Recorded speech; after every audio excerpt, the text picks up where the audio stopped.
Hello everybody, it's Mickey here with Aficionado Tech, and I'm here to tell you why your first Pixel should be the Pixel 4.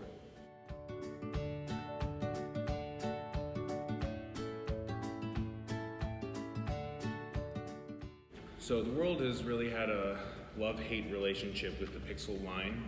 The first one was very well received, although it had kind of, old hardware. People weren't incredibly impressed with the battery life or the processing power, but the camera was spot on and it blew everything else out of the water, including the iPhone 7 Plus. The Pixel 2 was a huge step in the right direction.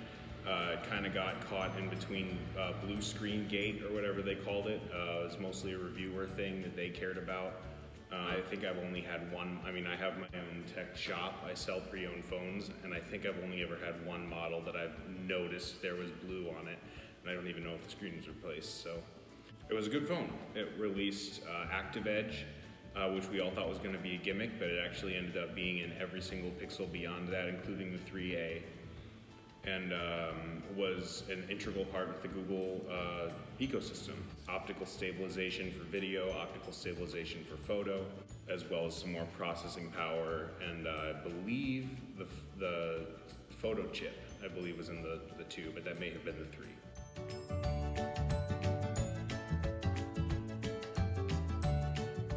The 3 was a great phone as well. This one had the most issues with it, I guess. Low RAM, kind of stuttery performant notch that everybody hated. I would have preferred if they had put like a pill design on the top of the screen instead of a notch, but that's just me. The design I think was flawless. I think besides the notch, as far as like the soft touch glass, the sandblasted two-tone look, the fingerprint scanner is excellent, very, very quick.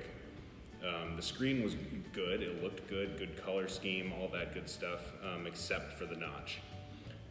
Again, got some really cool camera improvements. Most of them were software, so it's kind of just stuff we're used to right now. But it was a great phone.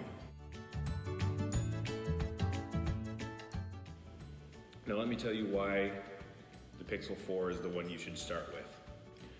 In 2016, I was a full Apple user. iCloud everything, 15-inch MacBook Pro for school, Apple Watch, brand new iPhone 7 Plus, everything. I loved Apple. Steve Jobs is one of my heroes. I really like that guy. So I was full Apple ecosystem, and I got my Pixel, and it kind of shook everything up and kind of blew that out of the water. Now, me coming from that perspective, the benefits counteract the quirkiness for me. But that's also the reason why they haven't been a mainstream device yet. So my argument for the Pixel 4 being the one you should start with is that it's the first one Google really got right. Now, I know this is going to be kind of controversial, so stick with me. But the first Pixel was made by HTC, partnering with Google. During the production of the Pixel 2, in 2017, Google acquired the HTC mobile division and incorporated that. It was like a whole process. It's now, that's the team that builds Pixel phones.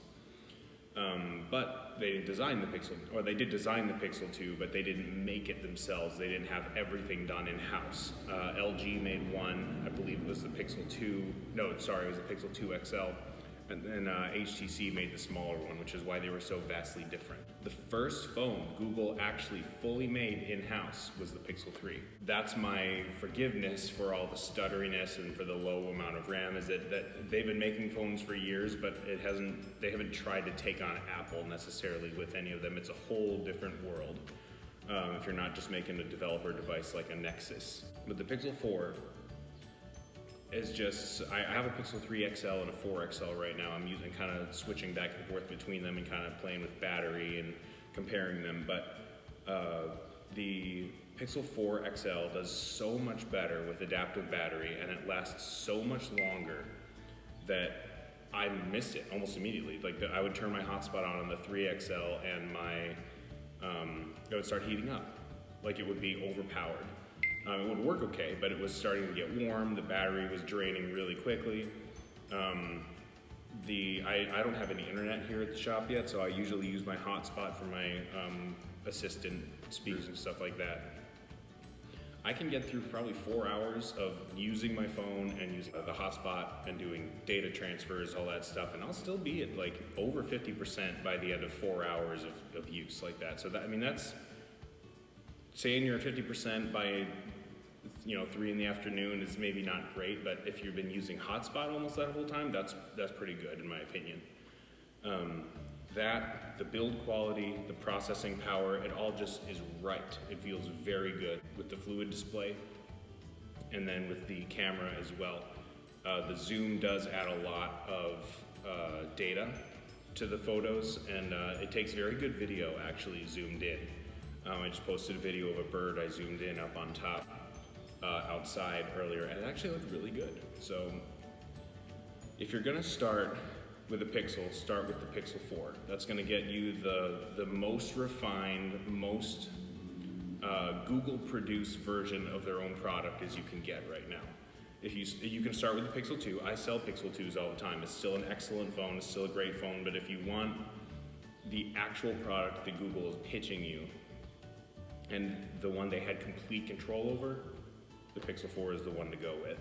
I have never had any issues with battery life. Sometimes I charge throughout the day, but I did the same thing with my iPhone. I did the same thing with my LG with the V30 when I had that.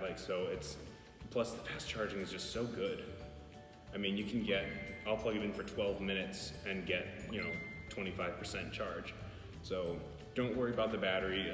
Start off with a Pixel, get a pre-owned Pixel 4, check the link below the like button, and I can get you one for cheap.